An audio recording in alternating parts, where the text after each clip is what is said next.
se toman esas medidas para que vuelvan a ser viables los ciclos combinados? ¿Podría llegarse a una situación límite en la que en España se fueran cerrando y llegáramos a un punto en el que no hubiera algo para cubrir esa demanda, esa estabilidad que necesitamos? Vale, algunos ciclos ya se han cerrado. Igual que se han cerrado centrales de carbón, algunos ciclos ya se han cerrado. ¿Cuál es el problema que existe? Es un problema también regulatorio. Teóricamente, las directivas europeas lo que dicen es que tiene que haber libertad de entrada y salida en el mercado eléctrico. Libertad de entrada y salida significa que pueda entrar cualquier nuevo agente y cualquier agente que esté se pueda ir. ¿Vale? La realidad no es tan sencilla. La entrada, bueno, tienes que estar dispuesto a invertir un montón de dinero y competir en un mercado que, como os digo, es marginalista y muy duro, porque ahí hay muchas instalaciones y sobre todo tienes la referencia de unas centrales renovables que en un momento determinado pueden tirar el precio muy abajo y te puedes quedar sin ingresos, ¿vale? Pero el problema también está en la salida. En pura teoría, cualquier agente que diga esto no es rentable puede irse. Y de hecho ha habido agentes que, como te digo, hay ciclos que se han cerrado. Pero también es verdad que como existe esa restricción de garantía de suministro y esa restricción de que el índice de cobertura tiene que ser 1,1, para poder cerrar una instalación necesitas que te den autorización de cierre. Y esa autorización de cierre pasa porque Red Eléctrica haga un análisis del índice de cobertura y diga, oiga, cerrar esta instalación ¿mantiene el índice de cobertura o no lo mantiene? Las que se han cerrado se han podido cerrar gracias a que el índice de cobertura, como se había marcado aquí, veis que actualmente estaba alcanzando niveles muy superiores a ese 1,1, con lo cual hay recorrido para cerrar a algunas centrales que se han cerrado. El problema está en que cuando nos empecemos a acercar a ese 1,1, esto es una situación teórica, es lo que podría pasar, pero hace falta que Red Eléctrica dé autorización. Y de hecho, aún quedando todavía aquí colchón, hay algunas autorizaciones de cierre que se han denegado precisamente por el otro problema que os he comentado, que en esos mercados de restricciones técnicas, determinados ciclos son fundamentales y aunque no están produciendo mucho, tampoco les dejan cerrar porque son necesarios para en determinados momentos inyectar tensión en la red y poder garantizar los flujos de energía. Entonces, aunque están algunos de esos también perdiendo dinero, no se les permite cerrar. Claro, es una situación que al final es insostenible, porque te están obligando a funcionar con pérdidas. Entonces, ahí solo hay dos soluciones: o te dejan cerrar y asumes las consecuencias de ese cierre, es decir, nos quedamos sin índice de cobertura, o en algún momento tendrás que decirle a alguien, oye, si te estoy obligando a funcionar con pérdidas, pues de alguna manera te tendré que permitir recuperar esos costes, porque si no, habrá una responsabilidad patrimonial por parte de aquel que te está obligando a funcionar a pérdidas. En el hipotético caso de que se creara un mercado por capacidad, más o menos ¿cómo sería el mecanismo de funcionamiento? ¿Como un mercado de restricciones o...? No, a ver, los mercados de capacidad, en principio, la idea que existe o la directriz que existe en Europa es que se quiere que sean mercados competitivos, y esos mercados competitivos básicamente lo que puedes hacer es definir un tipo de producto, potencia disponible durante X tiempo, o hacer subastas. Es decir, o bien defines un producto y ese producto se cotiza en el mercado, o bien predefines el producto y lo que haces es una especie de concurso de a ver quién viene a darme este servicio al mejor precio. Es muy importante definir correctamente los productos, no un solo producto, sino los productos. ¿Por qué? Porque, por ejemplo, no es lo mismo invertir en una batería que me va a dar servicio de firmeza durante 8 horas y que además, bueno, aunque tenga todavía costes un poquito elevados, no es un volumen de inversión muy grande, que retribuir el servicio de firmeza que me va a dar un bombeo en el que evidentemente voy a tardar en construirlo un montón de años, pero va a estar dándome muchas horas de servicio durante muchos años. Entonces, no es un producto único tampoco el que hay que definir, son distintos productos en función del plazo de inversión y del tiempo de servicio y de la capacidad o del servicio de firmeza o de flexibilidad que son capaces de otorgar cada uno de esos productos. Lo que comentaba sobre que la Comisión Europea ahora considera nuevamente la nuclear como energía verde, ¿eso cambia un poco el panorama? La nuclear, como te digo, da una respuesta fundamental actualmente en el sector eléctrico, porque está produciendo envase a un coste relativamente barato en cuanto a coste de producción nuclear, y no emite emisiones a la atmósfera. Vale, hasta ahí bien, claro, pero cuando hablo de ese coste es el coste de producción. ¿Qué problema tienen las nucleares? Que independientemente de que estratégicamente se decida o no continuar con ellas, de que la sociedad quiera o no quiera tener nucleares, el factor de sostenibilidad económica es importante, y las nucleares, aunque tienen un bajo coste de producción, lo que tienen es mucha carga impositiva. Tienen muchísimos impuestos, y esos impuestos se comen todo el margen. Todo el margen que es necesario, como os he explicado antes, en el mercado, para recuperar los costes fijos. Estaba por aquí.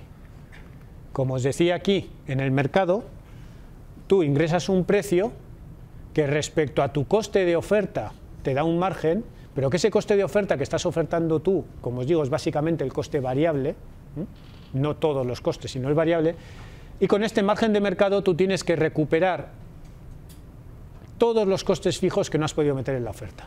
¿Vale? Las nucleares, al tener tanta carga impositiva, evidentemente tienen un coste de oferta muy bajo, teóricamente un margen muy alto aquí, pero ese margen se lo comen los impuestos, con lo cual no recuperas costes. Y volvemos al mismo problema de los ciclos.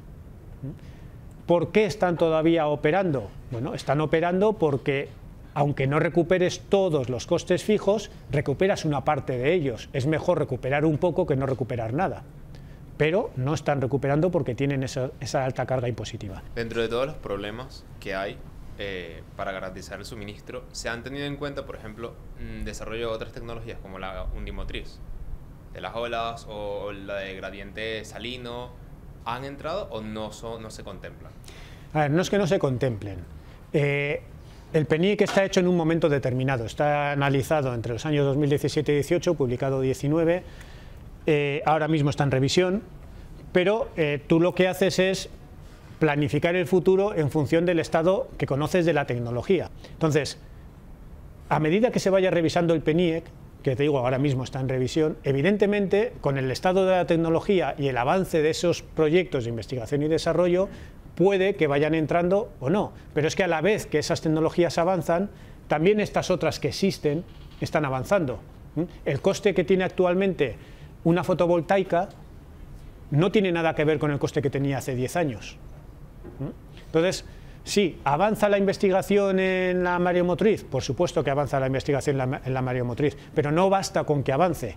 Hace falta que avance lo suficiente para adelantar a las que también están avanzando, que ya existen.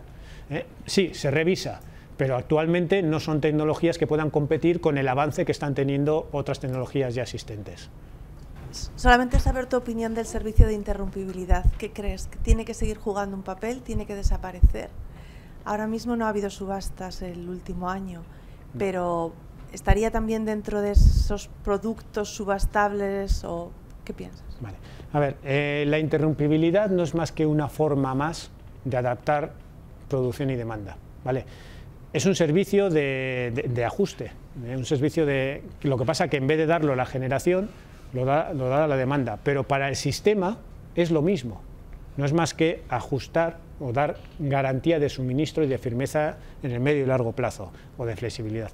Entonces, no es un producto diferente al que da la generación, es un producto que también forma parte de esos servicios que se tienen que retribuir en estos mercados de capacidad. No tiene ningún sentido, como se estaba dando hasta ahora, una interrumpibilidad, además, a unos consumidores a los que nunca se les ha exigido, porque la interrumpibilidad nunca se ha exigido ejecutar.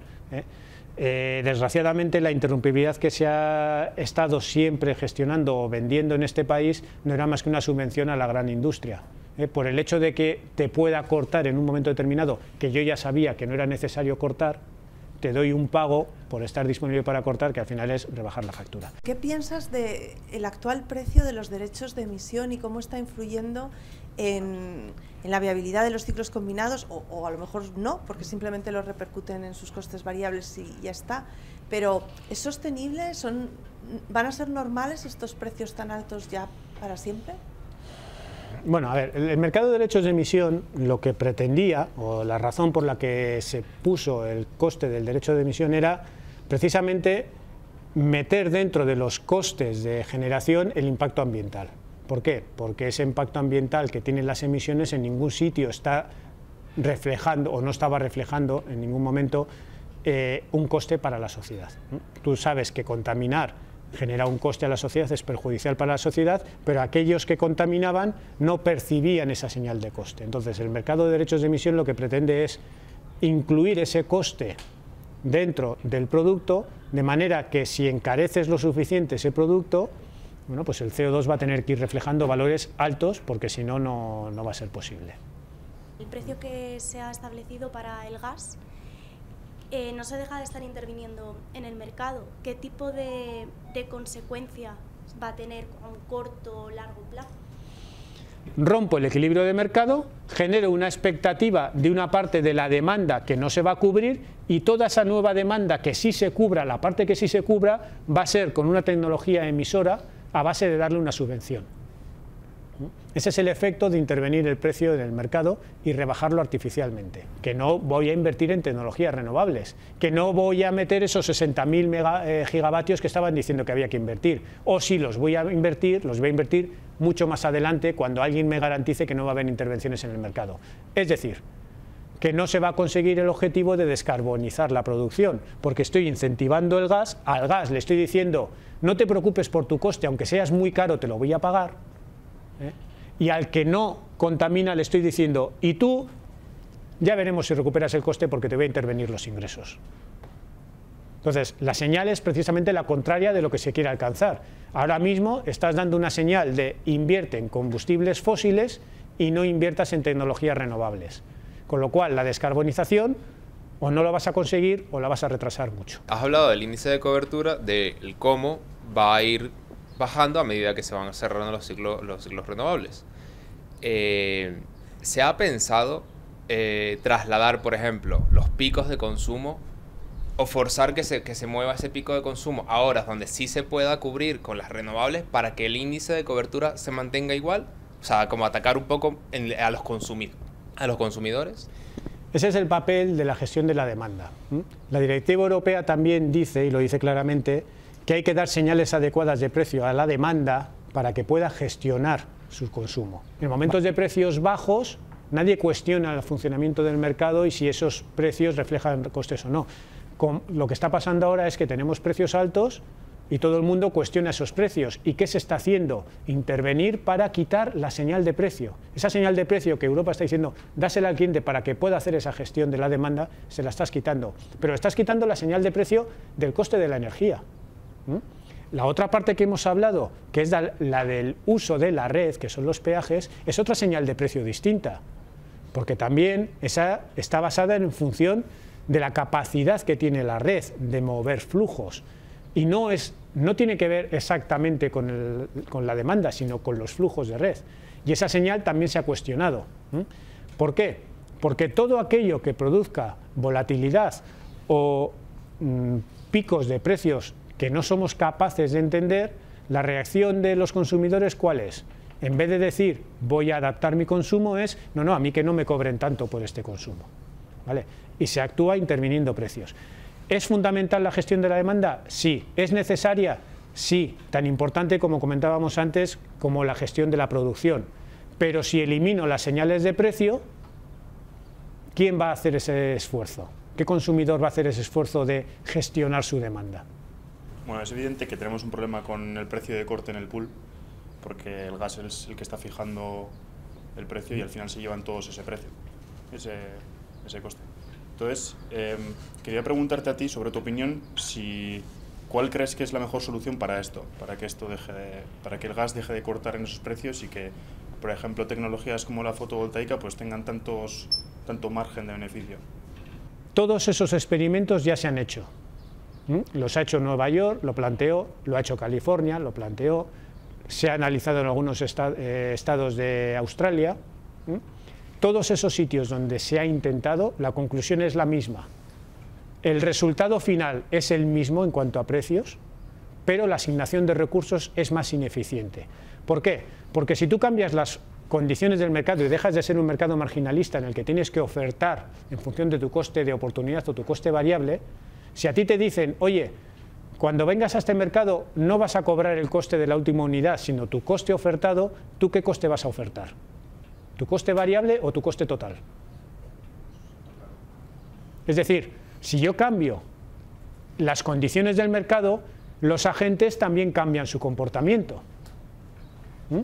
Claro, yo no voy a ofertar en un mercado a mi coste variable si no tengo expectativa de obtener un margen para utilizar ese margen para recuperar mis costes fijos. Si a mí, como agente productor, me dices lo que ofertes va a ser lo que te pague, no voy a meter mis costes variables, voy a meter todos mis costes, coste fijo, variable e incluso el beneficio esperado.